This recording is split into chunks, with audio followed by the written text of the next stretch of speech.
안녕하세요. 인지심리학자 김경일입니다.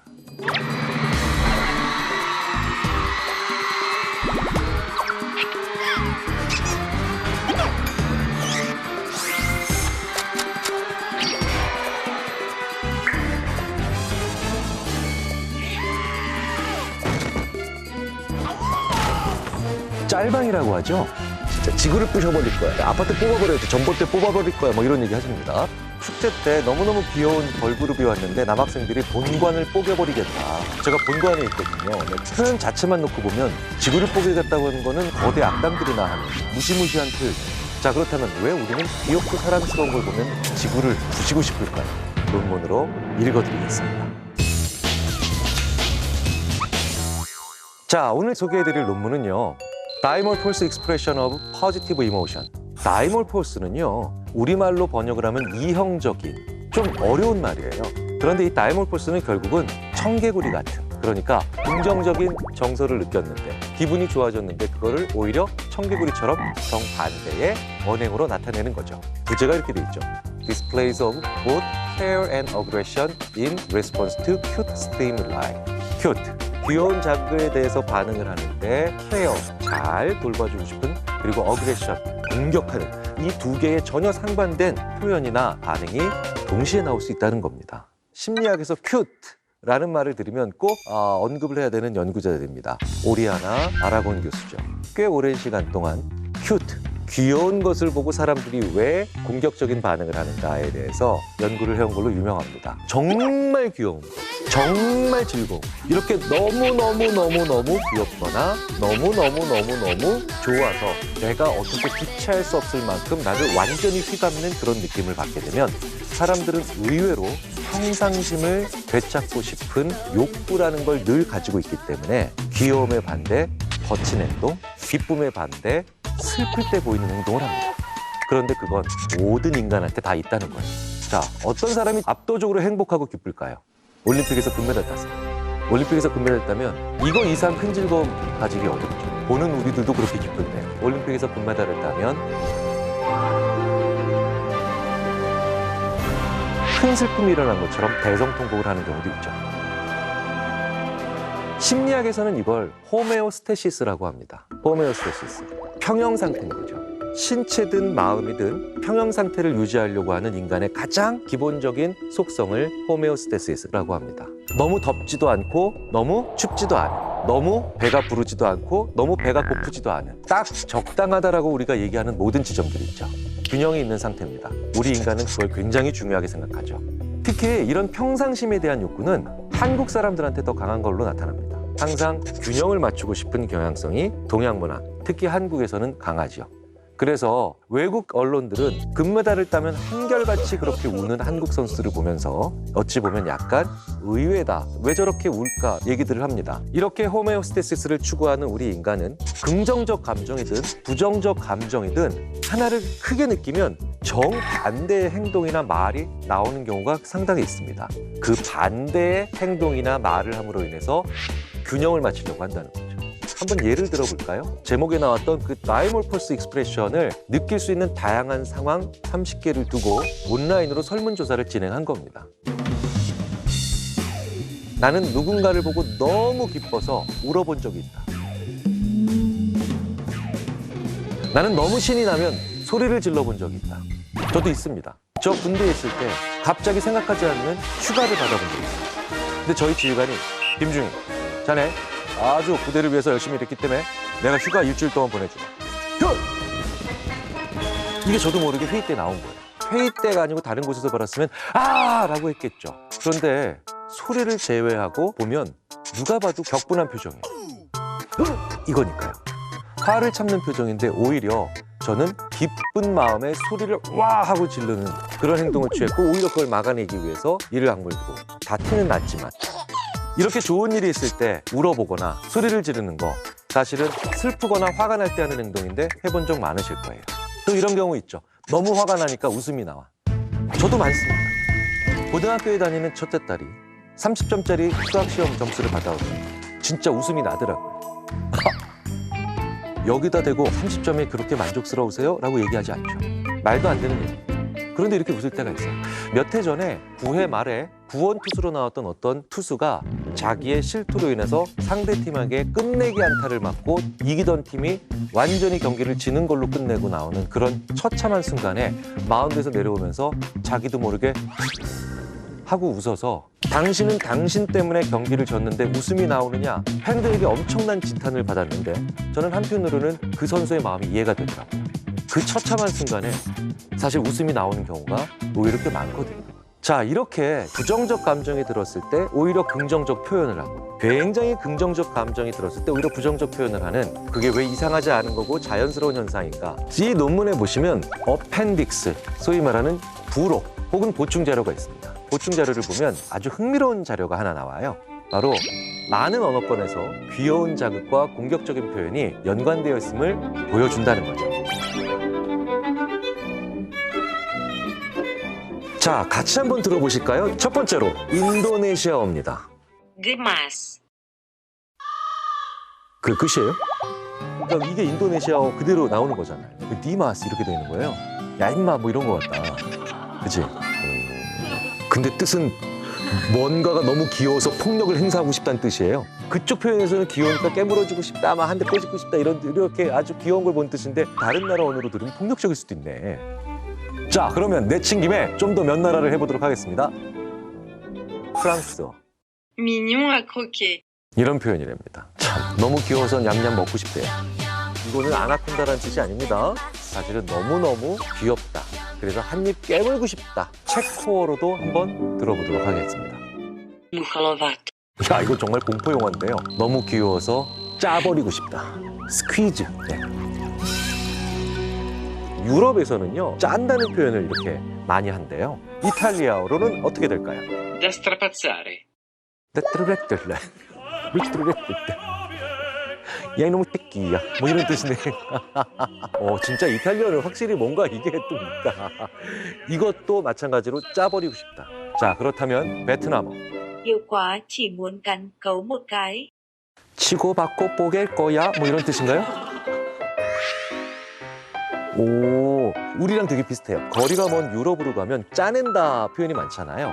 그런데 우리나라에 좀 더 가까운 베트남에 오니까 확실히 꼬집다가 더 많습니다. 자, 우리는 귀여운 걸 보면 실제로 말이나 행동이 좀 과격하게 나옵니다. 이렇게 귀여운 걸 보고 깨물어주고 싶다, 짜내고 싶다 이런 표현을 모든 나라에서 한다는 거죠. 우리나라만 하는 게 아니라는 겁니다. 자, 그런데 왜 뇌는 귀여움에 대해서 이렇게 다소 공격적으로 반응하는가? 압도적으로 귀여움. 여기서 압도적이다라는 건 뭐냐면 정말 크게 즐겁거나 귀여운 것들이 있죠. 너무너무 귀여운 거예요. 네. 자, 한번 좀 떠올려 보시죠. 최근 1년 동안 너무너무 귀여웠던 거 뭐가 있을까요? 저는 뭐가 있었냐? 팬데믹을 거치면서 오랜만에 컴퓨터 하드디스크를 정리하다가 지금 중학교 2학년인 제 딸의 2살 때 사진을 봤을 때 너무너무 귀엽더라고요. 너무너무. 물론 그 귀여움은 30초를 가지 못하고 곧이어 들어온 지금 중학교 2학년인 저희 태원이로 인해서 이제 산산조각 나고 나날 만했지만, 참고로 말씀드리자면 중학교 2학년이 되면 그 귀여웠던 여자아이가 갑자기 아빠한테 남자 목소리로 얘기를 하기 시작합니다. 자, 사춘기 딸을 둔 분들에게 팁. 굉장히 많은 경우에 딸이 자기를 그렇게 귀여워했고 자기를 너무너무 예뻐했던 아버지와의 심리적 거리를 두기 위해서, 사춘기 하는 게 그거니까요. 그래서 아버지에게 아빠, 나는 아들이에요. 그러니까 나를 너무 이렇게 예쁘고 귀여워하지 마세요. 이거 이상한 건 아닙니다. 이 방송을 보신 분들도 그때 너무 놀라시면 안 됩니다. 굉장히 많은 경우에 딸이 아빠에게 사춘기에 들어가면 자기가 낼 수 있는 최대한의 거친 목소리로 얘기를 합니다. 아버지, 어서 들어오세요. 용돈 좀 주세요. 안녕히 가세요. 자, 어쨌든 저는 지난 1년 동안 제일 귀여웠던 게 저희 딸의 2살 때 사진이었죠. 그래서 이 연구진은 아기 사진을 보여줍니다. 자, 귀여우면 아기 사진이죠. 거의 300명 가까운 30대 전후의 참가자를 대상으로 실험을 합니다. 8장의 아기 사진을 보여줬는데요. 여기서 또 연구진은 포토샵을 또 했어요. 포토샵까지 동원해서 귀여움을 극대화시켰습니다. 어떻게 하면 더 귀여워질까요? 유아적 특징이 강조되게 눈도 더 크게 하고요. 볼도 더 뻥뻥하게 하고요. 잠시나마 굉장히 불편한 감정을 들여 죄송합니다. 근데 저는 왜 해도 귀여워지지 않았을까요? 어른이라서 그렇습니다. 그래서 그 아이들의 얼굴을 오히려 약간 어른스럽게 귀엽지 않도록 수정한 버전들도 있죠. 실험 참가자들은 굉장히 귀여운 아이들의 이미지를 보는 경우도 있고 상대적으로 그렇지 않은 이미지를 보는 경우도 있겠죠. 자, 그래서 실제로 실험에 참가한 사람들한테 물어봅니다. 얼마나 귀여운가, 귀엽지 않은가. 적혀있는 표현들은 이랬습니다. 이 사진을 보고 아이가 귀엽다고 느낀다. 이 사진을 보니 아기를 안고 싶다. 이 사진을 보니 아이를 보호해주고 싶다. 자, 그런데 이 사진을 보니 아기 볼때기를 꼬집어 보고 싶다. 이 사진을 보니 아기를 그냥 물어 뜯고 싶다. 이런 여러 가지 표현들을 물어본 거예요. 그리고 얼마나 그 사진을 보면서 그런 느낌이 드느냐라고 얘기를 하는 겁니다. 자, 결과는 어떻게 나왔을까요? 귀여운 사진을 보고 난 다음에 사람들은 이 모든 표현들에 더 많은 점수를 줬다는 겁니다. 꼬집고 싶다, 깨물고 싶다, 이런 공격적인 표현도 귀엽다라고 할수록 더 많이 한다는 거예요. 그럼 안 귀여운 건요? 꼬집기 싫어요, 깨물기도 싫어요. 자, 이런 식으로 얼마나 귀엽냐라고 하는 반응에 높은 점수를 줄수록 다소 거칠거나 공격적인 그런 느낌에 대한 점수도 같이 올라가더라는 겁니다. 즉 이걸 연구자들은 상관이 높다라고 표현을 한다는 거죠. 자, 근데 재밌는 건요, 우리가 작고 귀여운 것들을 보면요, 그것으로 인한 공격성도 작게 나옵니다. 아, 이렇게 작고 귀여운 걸 봐, 아유 깨물어주고 싶다. 그런데 정말 크게 귀여운 것들이 있어요. 대표적인 게 뭔가요? 아이돌 그룹. 그 아이돌 그룹을 보면서 저희 아내, 저희 두 딸들은 정말 그런 말을 표현합니다. 우리 집을 부셔버린다. 우리 집을 아니 부실 게 얼마나 많은데 왜 우리 집을 부십니까? 실제로 이런 말을 하시죠. 전봇대를 뽑겠다. 지구를 부시겠다. 작은 귀여움을 만나면 작은 공격성, 큰 귀여움을 만나면 큰 공격성을 보이는 것도 우리 인간으로부터 볼 수 있는 재밌는 행동의 일종의 호환성이죠. 이렇게 정말 귀여운 걸 볼 때 오히려 약간의 폭력성이 올라가는 파괴적인 언행이 생기는 거, 이게 인간인 겁니다.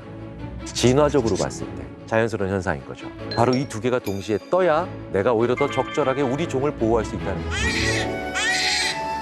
이제 막 태어나고 얼마 안 된 약한 아이를 보고 있을 때 귀엽다라는 느낌이 들면 그 귀여운 것은 그러니까 보호해야죠.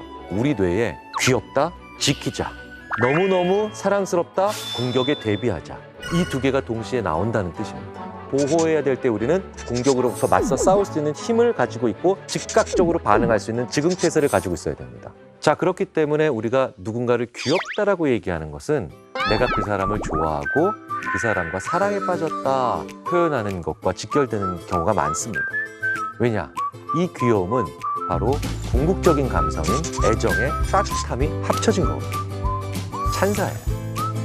근데 저는 오히려 그걸 모르고 예전에 학교 다닐 때 어떤 여학생이 저한테 귀엽다라고 얘기하면 내가 귀여워?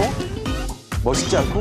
이렇게 얘기를 하면서 그 여학생이 저를 남자로 안 보는 줄 알고 되게 속상해갖고 그 여학생한테 왜? 오늘 밥 먹자고? 됐어. 이렇게 얘기했던 바보 같아요. 그 여학생이 저에게 호감이 있다는 표현을 이렇게 자연스럽게 한 것을 저는 바보같이 놓쳤던 것이죠.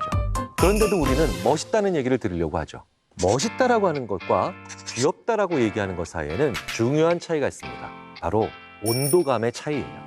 귀엽다라고 하는 건 따뜻한데 매력적이란 뜻입니다. 그런데 멋있다라고 얘기하는 건 다른 사람들이 당신한테 그렇게 느낄 거야 라고 하는 내가 느끼는 온도감이 없는 객관적인 매력을 얘기하는 겁니다. 그래서 주로 어디서 멋있다는 얘기를 많이 합니까? 바로 백화점에서 많이 들으십니다. 백화점에 가면 옷을 입었을 때 참 멋있으세요 라고 얘기를 하시죠. 참 귀여우세요 라고 절대 얘기 안 합니다. 그 백화점에 계신 분들은 그 말을 함으로 인해서 자기의 감정은 빼고 고객에 대한 객관적인 멋스러움을 표현하는 거죠. 우리는 왜 귀여운 걸 보면 옆 사람을 치고 싶고 꼬집고 싶고 발을 동동 구를까요? 참으로 재미있게도 우리 인구는 하나의 커다란 지구입니다. 그래서 지구는 균형을 잡아야 되는데 나도 균형을 잡고 싶은 거죠. 그래서 나라고 하는 이 하나의 작은 행성에서 무언가 플러스와 마이너스의 평형점을 찾고 싶은 우리의 마음은 귀여운 걸 보면서도 약간의 공격성을 만들어내게 하는 균형추를 잡으려고 하는 노력들을 합니다. 안녕하세요. 인지심리학자 김경일입니다. 집중이 안 되네.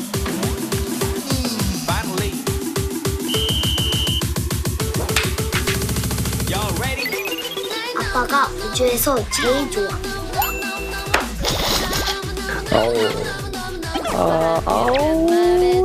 오빠 사랑해 안 사랑해? 사랑해. 아우. 아유, 아유, 아유, 아유. 너무 귀엽죠? 사랑스러워요. 굉장히 비슷한 반응들을 보이셨을 거예요.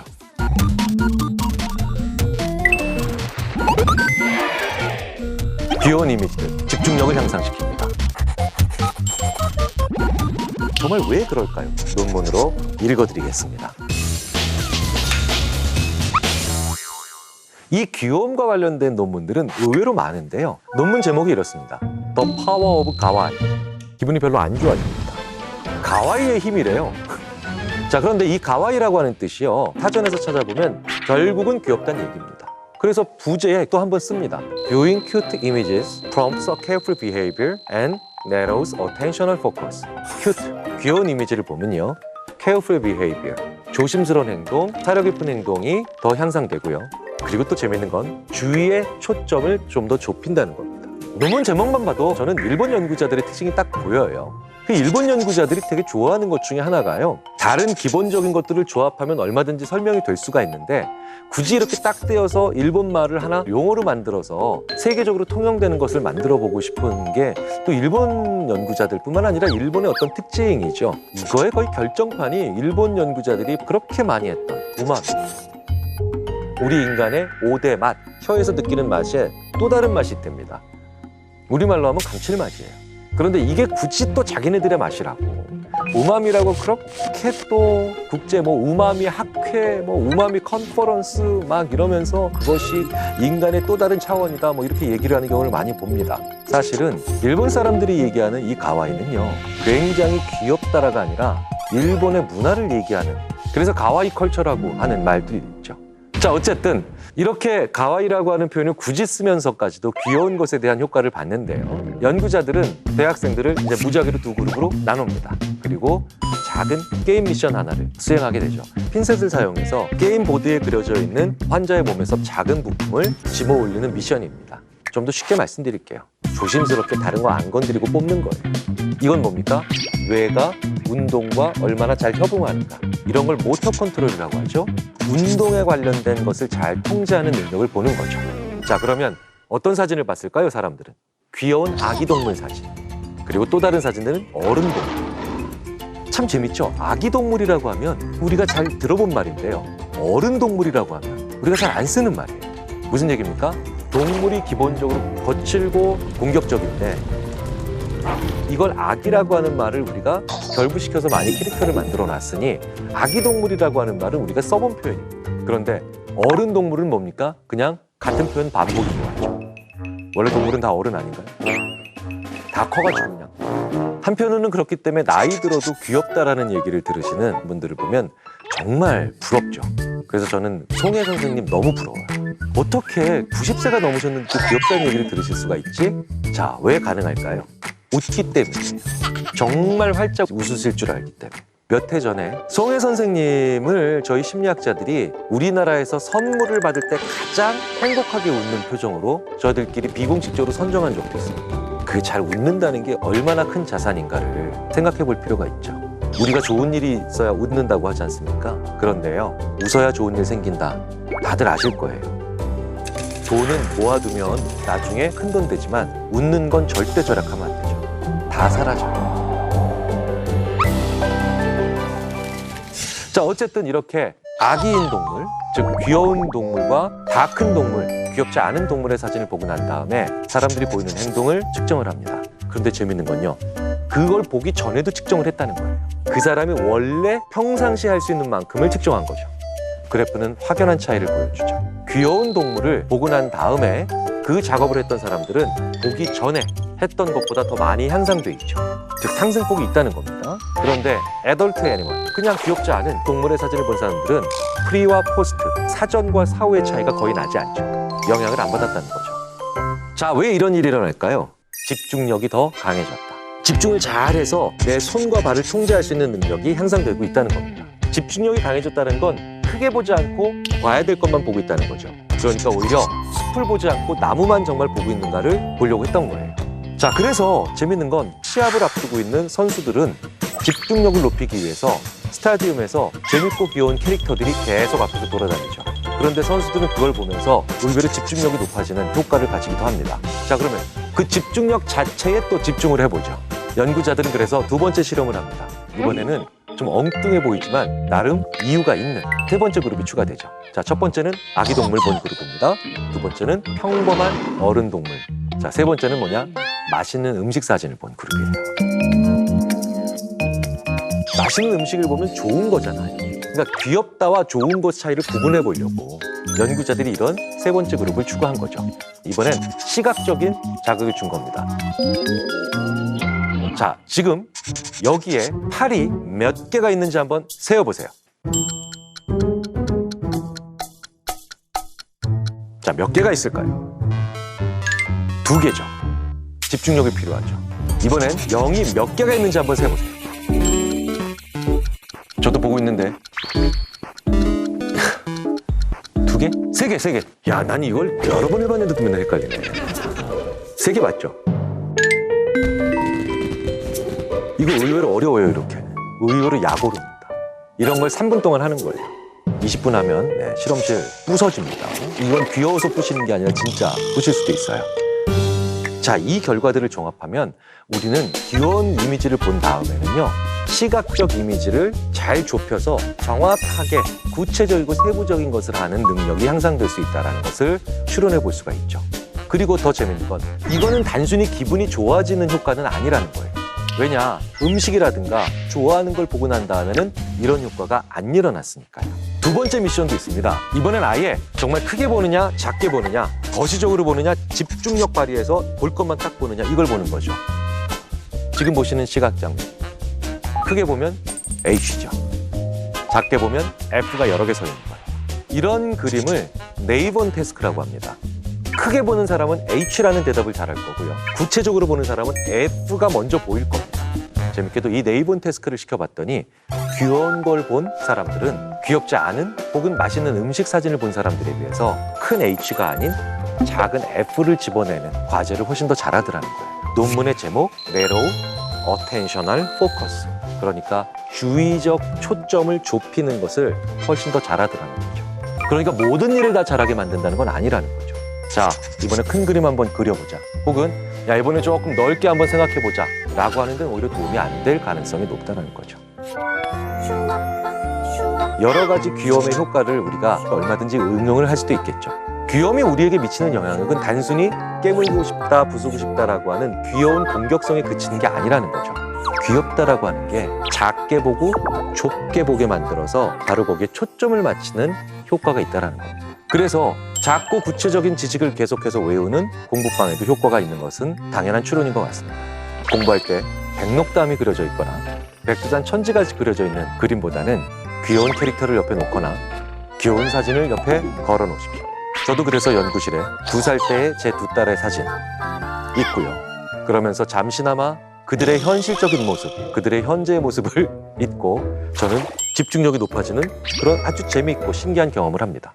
실수하면 안 되는 일, 집중력을 요하는 일, 이런 일들을 할 때는 이런 작고 귀여운 캐릭터를 방에 놓으면서 정밀한 작업을 해보는 건 어떨까? 혹은 반대로 내 부서의 팀원들이 거시적인 생각을 못 한다고요? 새로운 연결을 못 만들어낸다고요? 그렇다면 너무 귀여운 캐릭터들로만 회의실이 채워져 있지 않은가 한번 생각해 볼 필요도 있겠죠. 이 모든 것들이 결국 의미하는 건 우리 인간이 주위의 상황에 굉장히 민감하게 반응을 한다라는 또 하나의 결론에 관련이 있기 때문입니다. 안녕하세요. 인지심리학자 김경일입니다. 자, 오늘 살펴볼 논문은 여러분들께서 너무너무 관심 있어 하실 수밖에 없는 그런 분야에 관련된 논문입니다. 특히 이런 분들은 꼭 보셔야 돼요. 때때로 나는 내 결정이 옳았는지 심각한 고민을 하고 난다. 나를 지나치게 드러내는 것은 별로 좋은 일이 아니라고 생각할 때가 자주 있다. 해당되시나요? 방금 전에 나도 맞아 그래 라고 했다면 거의 절반쯤은 저의 속임수에 벌써 걸려들거나 제가 하는 말을 무조건 믿으실 수도 있기 때문이죠. 우리는 성격에 관련된 이야기를 듣고 난 다음에도 맞아! 나는 그런 사람이야. 그 사람은 그런 사람이야 라고 계속해서 그런 내용들의 정신적 노예가 될까요? 논문을 한번 살펴보도록 하겠습니다.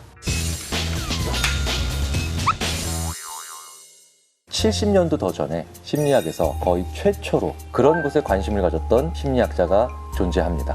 최신 논문이 아닌 이번엔 좀 고전으로 돌아가서 무려 1949년에 출판된 논문이죠. 그러니까 이제 6.25도 전에 나왔던 논문입니다. 자, 논문의 제목이 The Fallacy of Personal Validation. Personal Validation이니까 나에 대한 개인적인 어떤 타당화죠.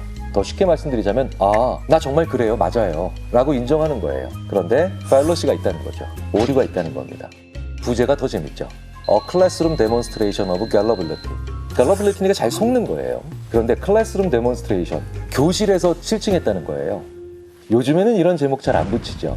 오히려 저런 부제를 가지고 있으면 교실에서 했으니까 세상과는 좀 다른 결과겠네. 그냥 학교에서만 그런 결과 나온 거 아니야? 확장성이나 일반화 가능성이 더 떨어지겠네. 반문하실 수도 있으실 거예요. 그런데 저 때가 1940년대였다라는 걸 한번 생각을 해보셔야 됩니다. 1940년대에는 이런 제목들이 꽤 있었습니다. 왜일까요? 그때는 대학생들이 귀했거든요. 우리나라 드라마에서도 1960년대, 70년대 보면 우리 집 큰애가 대학 다니지 않습니까? 라고 하면 마을에서 야, 우리 마을에서 인재가 나왔구나. 어이구, 뛰어난 친구네. 라고 얘기를 했죠. 1940년대 미국도 굉장히 대학생이 귀할 때였고요. 그래서 클래스룸 데몬스트레이션을 했다라는 얘기는 무슨 얘기냐? 이렇게 똑똑한 친구들도 어쩔 수 없이 속더라. 그러니까 일반적인 사람들은 오죽하겠습니까? 라는 그런 뉘앙스를 가지고 있는 제목이라고 보셔야 됩니다. 자, 그런데 공부 잘하는 대학생들도 쉽게 속았던 그 내용이 바로 뭘까요? 어떻게 실험을 했는지 한번 볼게요. 대학교의 심리학 개론 강의 시간에 했던 실험입니다. 정말 심리학 개론이라는 과목이 없어지면 심리학은 그날로부터 종말을 맞이한다. 저희들끼리 이런 얘기를 합니다. 심리학 개론 과목에 정말 많은 학생들이 들어오거든요. 제가 공부를 했던 텍사스 대학은 전교생이 5만 명이 넘는 대학이었는데요. 그러니까 어마어마하게 큰 대학이죠. 그런데 심리학과 학생만 해도 거의 2,000명 가까이 들어오거든요. 제가 졸업식을 할 때 체육관을 따로 빌려서 하는 걸 보고 깜짝 놀랐어요. 정말 심리적으로 문제가 많은 나라라서 그런가? 심리학 개론이 몇십 클래스가 열립니다. 심리학 개론을 안 듣는 학생들이 거의 없다는 거죠. 심리학 개론에 들어오면 실험이나 조사에 참가를 해야 되니까 어떤 사람들은 심리학사에 나오는 수많은 연구들은 인간의 마음이 아니라 미국 심리학과 개론 수강생의 마음이다. 우스갯소리를 할 정도로 정말 많은 데이터가 여기서 확보가 되죠. 바로 그때 초창기에 심리학 개론에 들어온 학생들에게 어떤 질문지를 나눠줍니다. 그리고 거기에다가 자기의 응답을 적어서 제출하게 하는 거죠. 이 질문들은요, 그냥 어떤 취미를 가지고 있느냐, 어떤 책을 좋아하느냐, 어떤 활동들을 좋아하느냐, 이렇게 자신의 취향이나 관심사에 관련된 내용들을 적게 되어 있는 거예요. 이제 다음 시간이 돌아옵니다. 학생들이 이렇게 앉아있는데 실험자, 해당 시간에 교수님이셨겠죠? 그 포로 교수께서 이렇게 얘기하죠. 자, 우리가 이걸 통해서 여러분의 성격을 분석했습니다. 그리고 결과지를 나눠줍니다. 물론 여러분들이 동의하지 않을 수도 있죠. 그러니까 여러분들, 우리들의 분석 결과에 여러분들이 얼마나 동의하는지 1. 전혀 아니다. 5. 정말 그렇다. 이렇게 표시를 해주시면 되겠습니다. 학생들은 굉장히 호기심 있게 어머, 야, 우리의 성격이 돼 라고 하고 받아들였겠죠. 어떤 내용일까요? You have a great need for the other people to like and admire you. 자, 첫 문장부터 이거 아닌 사람 있을까요? 네. You have a tendency to be critical of yourself. 야, 여기에 해당 안 되는 사람이 없죠. 이거 완벽한 나르시시즘이 아니면 불가능한 일입니다. You have a great deal of unused capacity which you have not turned to your advantage. 제가 봤을 때 이건 세상을 떠나는 전날까지도 살 수 있는 생각이에요. 내 인생에 한 번쯤은 이런 일이 있다는 거예요. 해당 사항이 없을 수가 없겠죠. 여기에 나온 결과는 그 교실 안에 있는 학생 모두 다 똑같았습니다. 물론 학생들은 자기 것만 볼 수 있으니까 몰랐겠죠. 자, 그 검사 결과 중에 첫 번째 문장, 이거 맞는다라고 생각하는 사람 다 들겠죠. 두 번째 문장, 다 들겠죠. 근데 세 번째 문장쯤 읽어주면 학생들이 뭔가 이상하다는 걸 느끼죠. 왜? 우리 모두가 다 다른 사람인데 지금 똑같은 얘기에 나는 정말 그래요 라고 손들고 있잖아요. 그러니까 학생들도 그 교실에서 와 하고 같이 웃게 되더라는 겁니다. 실험 결과를 한번 볼까요? 총 39명이 응답을 했죠.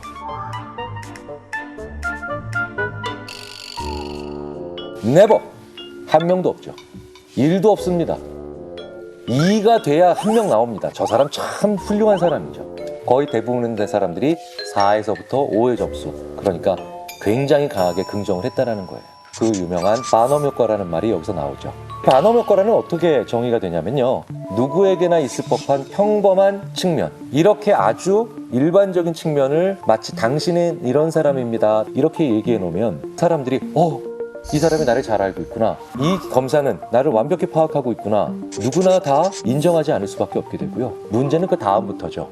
그러니 이 물건을 사셔야 됩니다, 제 말씀을 들으셔야 됩니다 라는 말에도 거부를 할 수 없다는 거죠.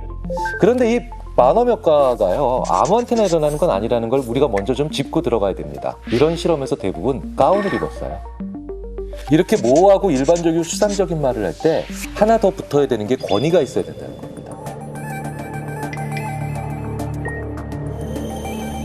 이런 얘기를 아무런 권위가 없는 지나가는 사람이 하면 뭐래?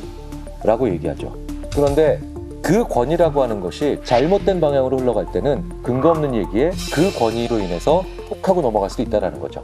이게 바로 무슨 얘기냐, 권위 있는 사람에게 과학적인 증명인 것처럼 위장돼서 우리가 속는 경우가 얼마든지 많다는 거고요. 머리가 좋은 대학생들도 예외가 아니라는 겁니다.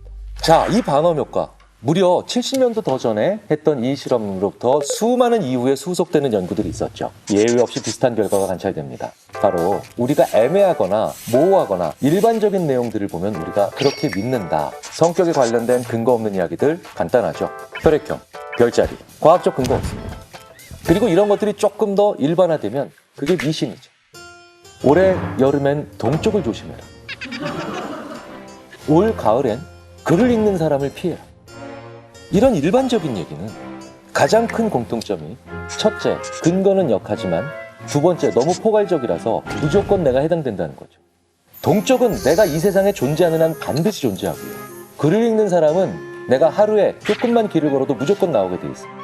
그래서 이렇게 포괄적인 얘기를 좋아할 수밖에 없는 우리는 결국 미신에도 강하게 영향을 받게 되는데, 어떤 사람들이 특히 사람의 성격에 관련된 혈액형, 별자리, 심지어 타로점까지도 계속해서 우리는 믿을 수밖에 없는가? 그 중에서도 왜 한국 사람들은 유난히 이렇게 관심이 많은가? 바로 한국 사람들이 자기 자신보다는 타인들에 의해서 규정되는 경우가 많기 때문에 그렇습니다. 한국 사람들의 자기소개서가 전 세계에서 제일 특이하다는 얘기를 많이 들어보셨고요. 저도 많이 강연해서 드렸습니다. 한국 사람만 유일하게 자기소개서에서 자기소개를 안 하잖아요. 남 얘기를 하죠. 저는 해놓고 엄격하신 아버지, 자상하신 어머니, 3남 2녀 중 셋째로 태어나 우리 중학교에서 반장 2번, 고등학교에서 부반장 1번, 회사에서 우리 동네에서 이런 얘기를 계속합니다. 왜 자기 얘기를 하지 않을까요? 한국 사람들은 타인과의 관계 속에서 내가 어떤 위치를 차지하고 있는가 라는 것을 가지고 자기를 인식하는 경향이 많거든요. 굉장한 장점과 단점이 공존하죠. 이런 한국 사람들은 내 얘기를 정말 많이 해본 적은 별로 없어요. 그렇기 때문에 나는 이러하다라 해서 관계를 빼내고 나만 놓고 얘기를 한 그런 검사들이나 결과에 굉장히 많은 호기심을 가질 수밖에 없고, 아, 정말 내가 못 들어본 얘기구나 라고 생각하지 않을래 않을 수가 없다는 거죠. 우리는 어떨 때 그 사람을 성격검사나 혈액형이나 별자리로 그 사람 그래 라고 생각하면서 판단을 끝내려고 할까요?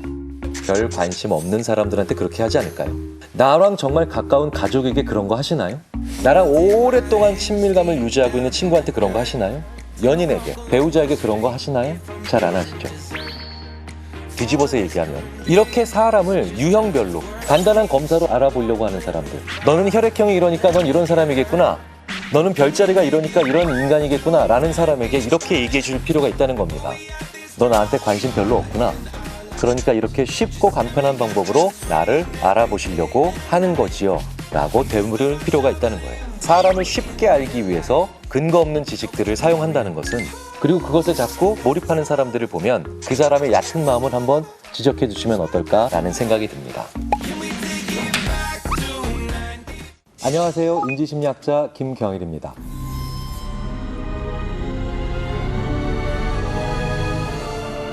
궁금한 게 뭔데? 우리 아들 공부 좀 하는데 서울대 갈 수 있겠죠? 그것보다 더 큰 경사가 있어. 과학적 근거 없습니다. 과학적인 근거가 없음에도 불구하고 왜 우리는 이런 미신에 대해서 집착하게 되며 벗어나지 못하는 걸까요? 중요한 건 이 미신의 효과는 작지 않다는 겁니다. 미신을 믿는 것은 무조건 나쁘지 않습니다. 비과학적인 이 미신을 믿는 것이 당신의 능력치를 올려줄 수도 있죠. 왜 그럴까요? 여기에도 재밌는 이야기를 해주는 논문이 또 존재하죠. 자, 이렇게 비과학적인 이야기에 휘둘리는 우리 사람들이 스스로 미신을 아예 만들어서 소비하는 경우도 있죠. 그게 바로 징크스죠. 영국에서는 만성이 되면 어부들이 그날은 절대 목욕을 하지 않고 잔다고 합니다. 왜 그럴까요? 목욕을 하면 그 운이 씻겨져 나가기 때문에 그 다음날 만선이 안 된다고 생각하십니다. 말도 안 되는 거죠. 아니, 다른 분들도 아니고 어부들이 목욕을 안 하고 주무신다는 건 이건 정말 가정에 참 큰 문제가 될 수 있는 얘기일 것 같은데. 자, 그런데 사람마다 징크스는 다 있습니다. 시험 보기 전에 미역국 안 드시죠?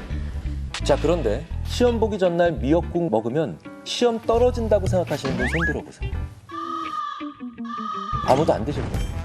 그런데 시험 전날 그래서 적극적으로 미역국 드실 분 손 들어보세요.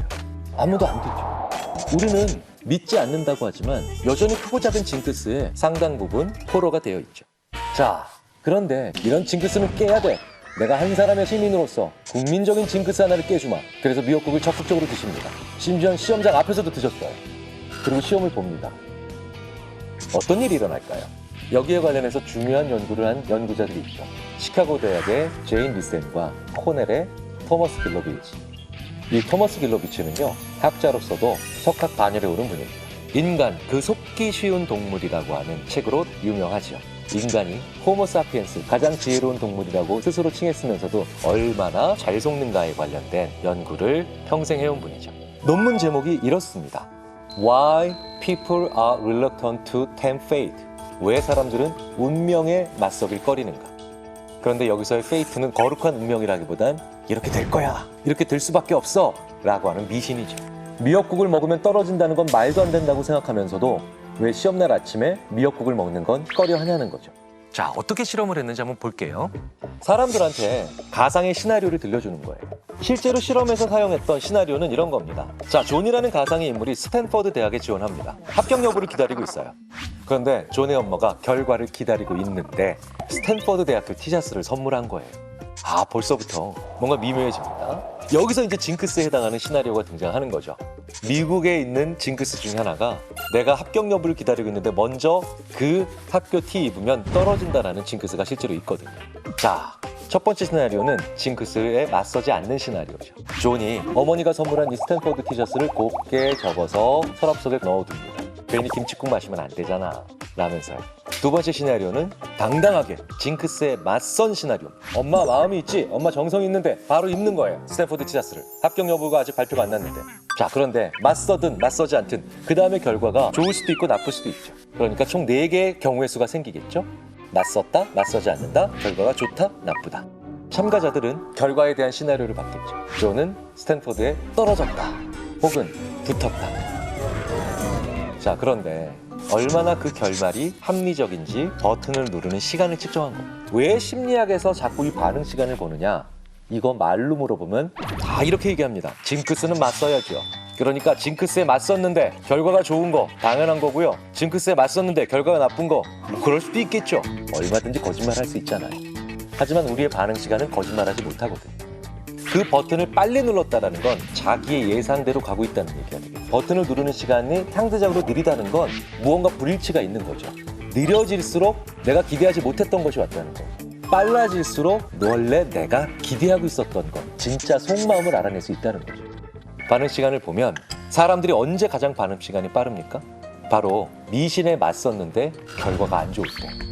그때 사람들이 가장 답이 빠르더라는 거예요. 징크스에 맞선 시나리오를 읽을 때 사람들이 부정적 결말을 수용하는 속도가 제일 빨랐다는 얘기는 미신은 한 번 생기면 벗어나기 어렵다는 거예요. 미신을 타파하자라고 얘기하지만 그 과정에서 우리는 훨씬 더 강하게 미신의 노예가 될 수도 있다는 얘기가 됩니다. 특히 언제 그 결과가 부정적이에요. 그런 일이 실제로 한 번만 일어나게 되면 온 동네나 온 세상에 퍼지게 되죠. 쟤 맞서다가 큰일 났어. 이런 얘기만 우리가 남게 된다는 거예요. 자, 그러니 피하면 피할수록 더 부정적인 결과가 나오는 게 아니라 맞설려고 하면 맞설수록 부정적인 결과가 나오면 요거다라고 해서 그것만 보게 된다는 거예요. 그러니 맞서는 사람이든 그걸 지켜보는 사람들이든 더 힘들어질 수밖에 없게 되겠죠. 자, 그렇다면 어떻게 해야 될까요? 징크스는 도망가려고 하면 더 크게 다가옵니다. 그러니까 피하려고 노력하지 마십시오. 내가 이번에 안 씻어야 되는데 씻었어 라고 하면요, 더 쉬운 징크스를 만들어서 괜찮아, 그럴 땐 이렇게 하면 돼요. 그런데 그 징크스는 간편한 것이어야 되겠죠. 어떤 인형, 물건 이러면 잃어버릴 수 있잖아요. 내 신체를 살짝 바꿔서 만들어내는 징크스로 이걸 뒤집어 엎을 수 있다 라고 암시를 주면 얼마든지 효과가 있다는 거죠. 나의 신체를 꼬든 엮든 잡든 참으름자를 그리든 EJ가 더 쉬운 방법이 아닐까 생각을 해봅니다. 영화 범죄의 재구성에서 한국은행을 털기 위한 모의를 하고 있는데, 그러다 우리 잡히면 어떡하죠? 라는 말에 백윤식 씨가 다들 침 뱉어.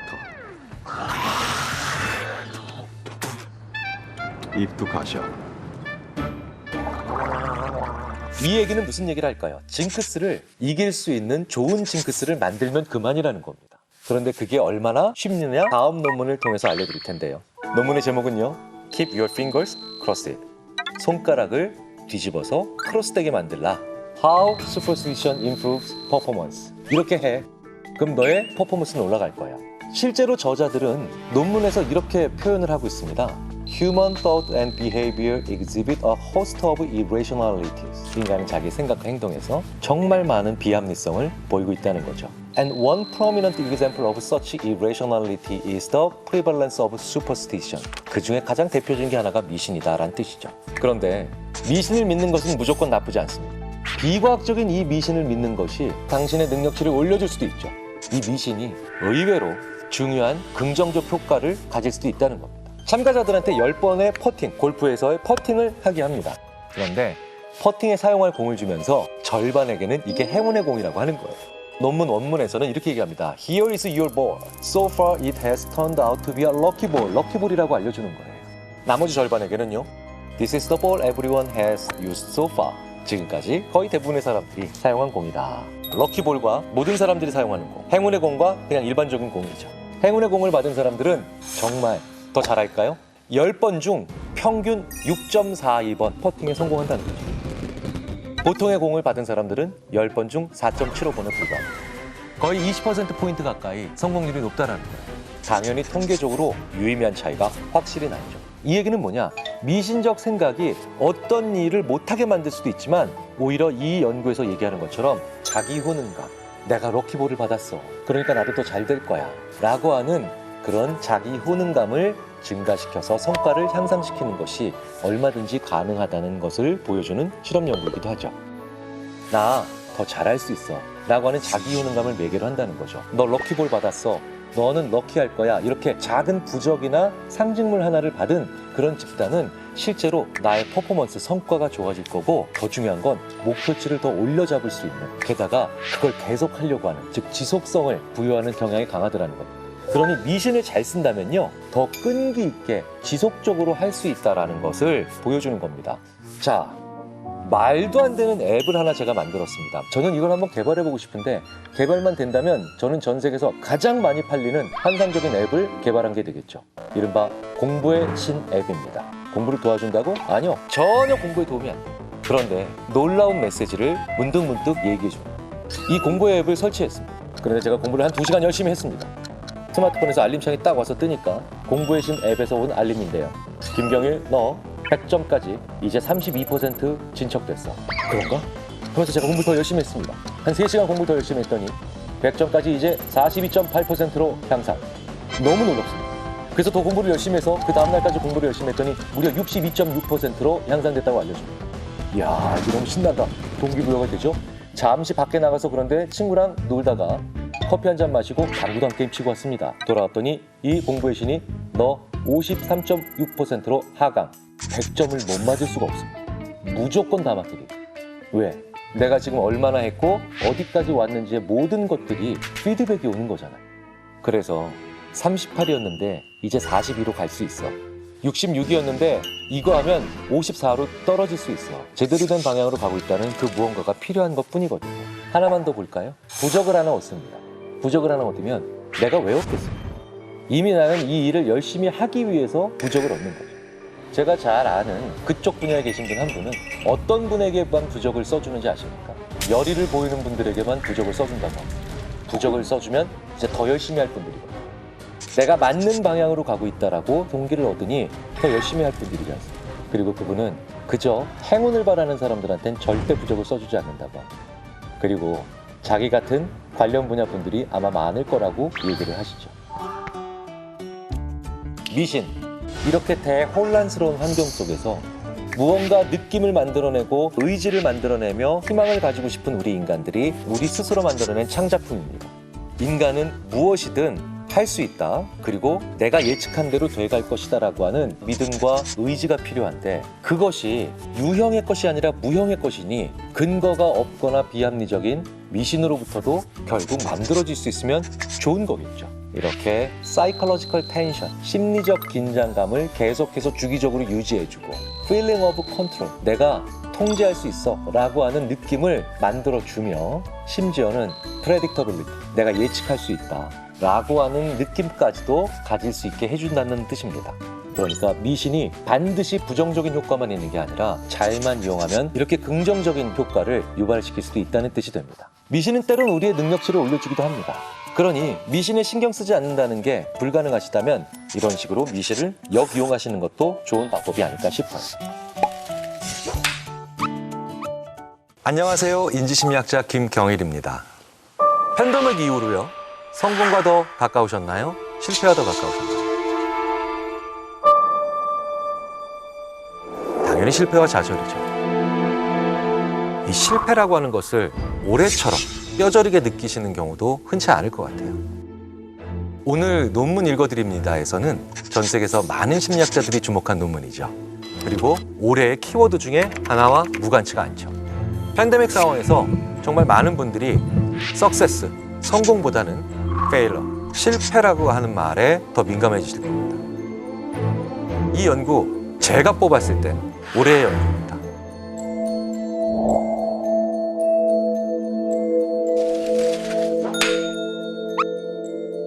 우리는 실패한 사람들의 책은 읽지 않습니다. 위인전이라고 읽죠. 루저전이나 실패전 읽어보신 적 있으세요? 없어요. 없습니다. 서점에 가면 성공 스토리 코너가 있지 실패 에피소드 코너는 없습니다. SNS를 봐도 우리는 이런 경향성을 충분히 살펴볼 수가 있죠. SNS예요. 자기가 멋지게 성공한 이야기는 정말 많이 씁니다. 하지만 자기가 실패했던 이야기는 거의 쓰지 않죠. 오히려 그 이야기는 꽁꽁 숨길 겁니다. 실제로 논문에 에일리 피스파 교수는 이렇게 써놨어요.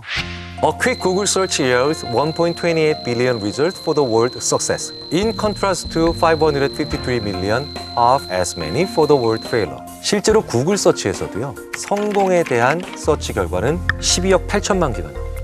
그런데 반면에 실패에 관련된 검색은 그 절반에도 못 미치는 5억 5,300만에 불과하더라는 거죠.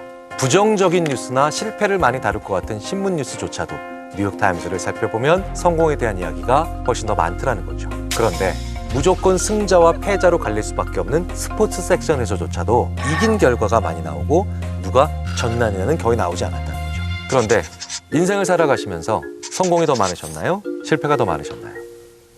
당연히 실패가 훨씬 더 많습니다. 그런데 우리는 실패담을 통해서 무엇을 배우려고 하지 않죠. 그래서 우리는 어떤 사람이 실패를 해서 역사 속으로 사라졌다, 사람들의 관심으로부터 멀어졌다, 이렇게 얘기를 하죠. 그러면 그 사람이 실패를 했기 때문에 우리한테 멀어졌을까요? 우리가 밀어냈을까요? 후자도 분명히 상당한 요인이라는 거죠. 바로 우리는 실패로부터 배우려 하지 않는다는 걸 너무나도 잘 꼬집어낸 연구, 제가 뽑은 올해의 연구이기도 하죠. 자, 이 엘리 피스파 교수 연구진은 미스테리 상자 실험을 합니다. 영국의 온라인 플랫폼인 프롤리픽을 통해서 100여 명에 가까운 참가자를 모집합니다. 그리고 이 사람들한테 세 종류의 상자를 보여주죠. 자, 첫 번째 상자는 80센트, 800원을 땁니다. 두 번째 상자는요, 20센트를 딸 수가 있어요. 마지막 상자는 1센트를 잃는 상자입니다. 800원을 딸 수 있는 상자, 200원을 딸 수 있는 상자, 10원을 잃는 상자, 이렇게 세 가지 상자가 있다는 거죠. 사람들 앞에 상자를 이 세 가지를 보여주고 두 가지를 고를 수 있다고 얘기해 줍니다. 자, 실험을 위해서 800원을 따는 상자는 절대 선택을 못하게 조작이 이미 되어 있습니다. 일종의 몰래카메라가 되는 셈이죠. 어떤 상자를 고르던 하나는 200원 따는 거고 하나는 10원 잃는 거니까요. 자, 그런데 이 사람들에게 다음에 이제 이 방에 들어와서 실험에 참가할 사람들을 위해서 자기가 고른 두 개의 상자 중에 하나의 위치를 알려줄 수 있다고 얘기를 해줘요. 어느 걸 알려줄까요? 다음 사람을 위해서. 거의 대부분의 사람들은 200원을 딸 수 있는 상자의 위치를 알려줍니다. 자, 그런데 이게 다음 사람을 위해서 최선의 결과일까요? 잘 생각해 보십시오. 내가 해야 될 제일 좋은 선택은 1센트 잃는 그 상자의 위치를 알려주는 것입니다. 왜겠어요? 내가 1센트 잃는 상자를 알려주면 다음 사람은 그걸 안 고를 수 있잖아요. 하지만 20센트 따는 상자를 알려주면 다음 사람은 결국은 1센트를 잃는 상자를 선택할 수도 있게 되잖아요. 그런데 대부분 그렇게 하지 않는다는 거죠. 다음 실험이 또 절묘해요. 이 연구진은 다음 사람들에게 잘 알려주면 인센티브를 줍니다. 그런데도 여전히 사람들은 1센트 잃는 상자의 위치를 잘 안 알려줍니다. 여전히 나의 성공인 20센트 딸 수 있는 상자의 위치를 자꾸 알려주더라는 거죠. 다음 사람에게 이번엔 물어본 겁니다. 어떤 상자의 위치를 알려주기를 원하느냐라는 질문을 받았을 때조차도 앞선 사람이 어떤 상자를 골라서 20센트를 땄는지를 알고 싶어 하더라는 거예요. 즉, 성공한 상자의 위치를 나에게 알려주기를 원하더라는 거예요. 1센트 잃는 상자의 위치를 알아내는 게 훨씬 더 나에게 좋은 결과임에도 불구하고 800원이든 200원이든 따는 건 성공이죠. 10원을 잃는 건 실패죠. 즉, 우리는 실패를 알려주기도 싫어하지만 나 자신도 실패한 사람의 실패를 듣고 싶어 하지 않는다는 거예요. 그런데 대부분의 경우 실패를 들어야 최고로 좋은 결과를 다음에 만들어낼 수 있거든요. 2차 세계대전 때 영국 공군이요, 살아 돌아온 비행기의 총탄구멍이 어디에서 나오는가를 열심히 살펴본 다음에 거기에 장갑의 강판을 더 보강했습니다. 그런데 생각해 보십시오. 그 비행기들은 거기를 맞았는데도 살아 돌아온 거죠. 그러니까 거기는 보강해야 될 것이 아니라는 겁니다. 그래서 몇 대에 살아 돌아오지 못한 비행기의 잔해를 수거해서 살펴봤더니 치명적인 약점이 어디 있다는 걸 그제서야 발견하고 거기를 보강해서 생환율을 높였다는 겁니다. 이렇게 실패를 찾아봐야만 우리는 배울 수가 있습니다. 그런데 이 실험 결과는 사람들이 실패로부터 안 배우려 한다는 걸 보여준다는 거죠. 그렇다면 어떻게 해야 될까요? 그 실패를 훨씬 더 잘 받아들일 수 있도록 가공하고 꾸며서 사람들 앞에 내놓아야 된다는 것입니다. 그래서 저는 기업에 가면 이렇게 조언을 해드립니다. 그 해의 가장 큰 실패를 축하해주는 자리를 연말의 페스티벌처럼 만드세요. 성공한 얘기는 조금도 하지 마시고 오로지 실패에 대한 초점을 맞춰서 얘기합니다. 그런데 전반적인 분위기는 페스티벌이에요. 이런 정도의 분위기는 돼야 당사자가 그제서야 처음으로 입을 열 수가 있습니다. 저는 그래서 우리나라에서 굉장히 좋아하는 박람회 하나가 있습니다. 바로 실패 박람회라는 게 있습니다, 우리나라에. 실패의 경험을 나누고요. 실패는 페이스메이커다. 그리고 멋지게 실패한 팀을 응원하는 자리예요. 어떻게 하면 성공을 할까요? 라고 질문을 받을 때마다 질문을 한번 바꿔보라고 말씀을 드립니다. 어떻게 하면 실패를 할 수 있는지를 고민해 보시라. 반드시 이번엔 실패합니다. 무슨 일이 있어도 실패할 거야. 실패를 할 수밖에 없는 확실한 방법들을 10가지만 찾아보시라고 얘기를 합니다. 그러면 이제 거기서 자연스럽게 성공의 방법들을 같이 찾아오시죠. 왜? 그걸 다 제거하실 방법들을 같이 찾아오실 테니까요. 바둑에서 뛰어난 바둑 기사는 대국에서 결정나는 게 아니라 복기에서 결정난다라고 얘기를 합니다. 이 얘기는 무언가 잘못된 결과나 원치 않은 결과가 나왔을 때 그걸 어떻게 잘 기록해 놓는가가 얼마나 중요한가를 얘기해 주게 된다는 거죠. 어떤 큰 실패가 있으면 주저하지 마시고 기다리지 마시고 뜸들이지 마시고 지금 당장 검색하십시오. 왜일까요? 이렇게 큰 실패가 일어나면 그 실패는요, 기록에 오래 남질 않습니다. 서버가 사라지고요, 기사도 쉽게 링크가 없어지거든요. 실패 사례는 즉시 찾아보시는 이런 습관 하나를 가져보시면 소중한 데이터베이스가 될 수도 있습니다. 대실패. 오늘은 굉장히 쓰라리고 안타깝고 속상하실지 모르겠습니다만 자세히 남겨놓는다면 반드시 좋은 성과를 만들어낼 수 있는 기폭제가 거기서 나올 겁니다. 지금의 어떤 뛰어난 업적도 결국은 예전의 실패를 제대로 보완하고 수정하는 그 작은 과정들이 모여서 만들어내는 누적된 결과물일 뿐이니까요. 바로 실패에 대한 기록으로부터 인간은 성장한다는 겁니다. 어떤 일을 잘하고 싶으신가요? 그러면 성공한 분들을 찾아가기보다는 오히려 그걸 가장 쓰라리게 실패한 분들을 먼저 찾아가셔서 그분들의 이야기를 들어보는 건 어떨까요? 그렇다면 그런 실패를 얘기하는 사람들을 비웃고 처벌하며 조롱하는 문화가 되는 건 좋지 못한 사회적 분위기를 만들겠죠. 오히려 그런 걸 과감히 꺼내고 그런 스토리를 발굴해내면서 실패를 소중한 경험으로 나눌 수 있는 그런 자리를 만들면 나눠주는 사람은 더 성장하고 그리고 그것을 받는 우리들은 더 효율적으로 살아갈 수가 있게 될 겁니다.